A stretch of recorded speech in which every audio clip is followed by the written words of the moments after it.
दोस्तों, क्रोध को सामान्यतः स्वस्थ मानवीय भावना के रूप में परिभाषित किया जाता है।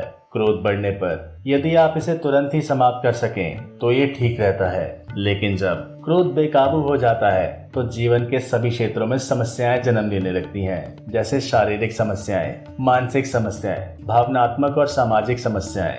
क्रोध खुद को और दूसरों को नुकसान पहुंचाता है, लेकिन दोस्तों, क्या आप जानते हैं कि कुछ स्थितियों में क्रोध आवश्यक भी हो सकता है और यहाँ तक कि उसे गुणकारी भी माना जाता है। जी हाँ दोस्तों, हमारी आज की ये कहानी इसी बिंदु को दर्शाती है। आप लोगों का फिर से बहुत बहुत स्वागत है हमारे चैनल द डिवाइन पीडिया पर। एक समय की बात है, राजा हरिश्चंद्र नाम के महान राजा थे। वे अपनी सत्यनिष्ठा, ईमानदारी और सत्य के प्रति प्रतिबद्धता के लिए जाने जाते थे। एक दिन उनके राज्य में एक साधु आया और उसने उनसे मदद मांगी। ऋषि एक धार्मिक समारोह करा रहे थे जब राक्षसों के एक समूह ने उन्हें बाधित किया और अनुष्ठान को बाधित करने का प्रयास किया। ऋषि ने राक्षसों से जाने की विनती की, लेकिन उन्होंने इनकार कर दिया। ऋषि मदद के लिए तब राजा हरिश्चंद्र के पास पहुंचे। राजा ने महसूस किया कि राक्षस ऋषि और धार्मिक समारोह के लिए खतरा थे, इसलिए वह बहुत ज्यादा क्रोधित हो गए और उन्होंने कार्रवाई करने का फैसला लिया। उन्होंने अपनी सेना को राक्षसों पर हमला करने और उन्हें भगाने का आदेश दिया।